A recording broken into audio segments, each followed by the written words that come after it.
save our lives. They're fighting to save our lives. It's the least we can do as union activists is to fight to protect their jobs and their lives. The Northern Joint Council was not alone in their organizing efforts. Locals throughout North America helped raise wages and working conditions for workers by bringing them into the RWDSU. Local 1034 organized 70 new members at Genesis Hopkins Center in Wyncote, Pennsylvania. Local 108 welcomed 350 new RWDSU members at Academy Bus Company in Hoboken, New Jersey. At Duane Reade Stores, Local 338 dramatically expanded its membership. The Alabama and Mid-South Council organized 550 employees at the Alitrade Foods poultry plant in Phoenix City, Alabama. Being in the union, it helps you a lot to let people know that you got somebody else behind you. Since the union has been here, I think it's helped a whole lot. Now we get a raise every year. Instead, it was going to be like every 3 years. If you don't have a union in the plant, your rights is pretty much taken from you. I wouldn't trade the union for nothing. In New York City, workers at H&M clothing stores complained of intimidation, arcane scheduling policies, and forced overtime, so the RWDSU stepped in. Lots and lots of workers were working full-time hours, but were not getting the benefits that they were entitled to as a full-time worker. People are pretty angry about having a job that just basically was going nowhere for them. Through an aggressive organizing campaign and with innovative support from overseas unions and the UFCW, Local 1102 welcomed over 1,000 H&M workers into the RWDSU. With Local 1102, these workers, first of all, actually have dignity and respect. We don't feel alone anymore. That's the biggest thing. And the simplest thing is we don't feel alone anymore. 1102 also conducted the largest successful organizing campaign in its history when it organized 1,400 workers at Filene's basement. And the RWDSU also looked for innovative new ways to reach out to retail workers.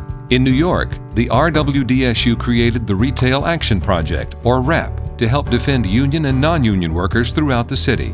The Retail Action Project is part of the RWDSU, and it's basically a place for the unorganized retail workers to go to have something like a union. The Retail Action Project took to the streets looking for worker abuse, and they found it in spades at the trendy clothing store Yellow Rat Bastard. The working conditions when I started, they were pretty bad. There was so much discrimination. It makes me angry because it's not supposed to be like that.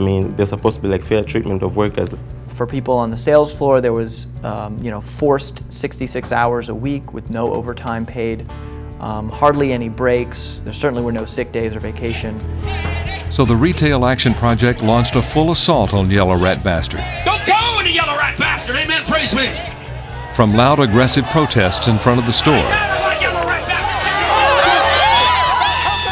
to meetings with store workers, informing them of their rights. We started by organizing the workers, bringing them all together, having meetings, educating them about their rights. And when they had reached a critical mass and decided they wanted to act, we took them to the Attorney General's office, where they provided affidavits and talked to the lawyers employed by the Attorney General. The Attorney General at the time was able to go in and arrest the owner. We ended up winning that case. There was a settlement of $1.4 million, which is still being paid out to the workers. We now get a raise every 6 months, and we have paid sick days. And if any issues I have, I can call a union member and they would help me out with no problem. What RAP can do is we can bring these people into the RWDSU, educate them about their rights, educate them about unions.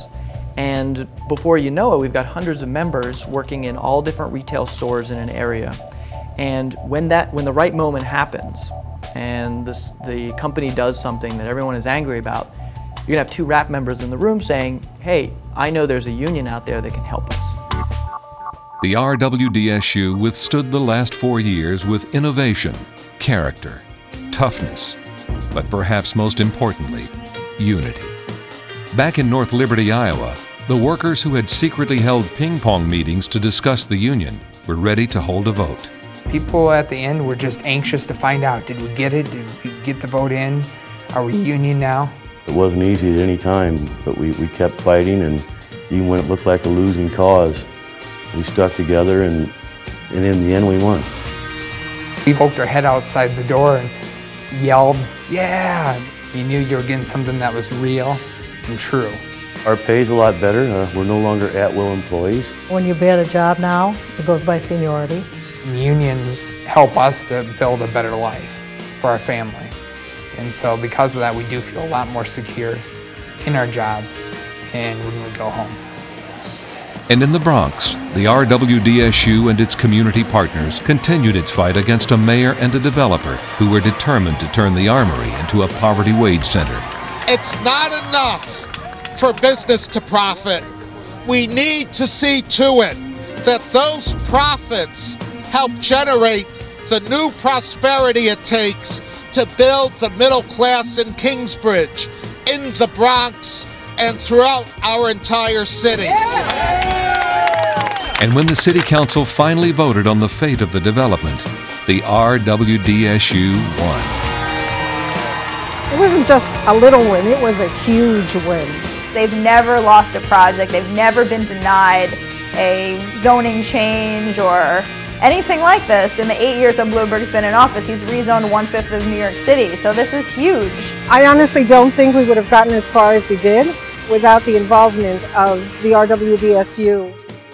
Our struggles continue throughout the United States and Canada as workers bravely stand up against exploitation and corporate greed.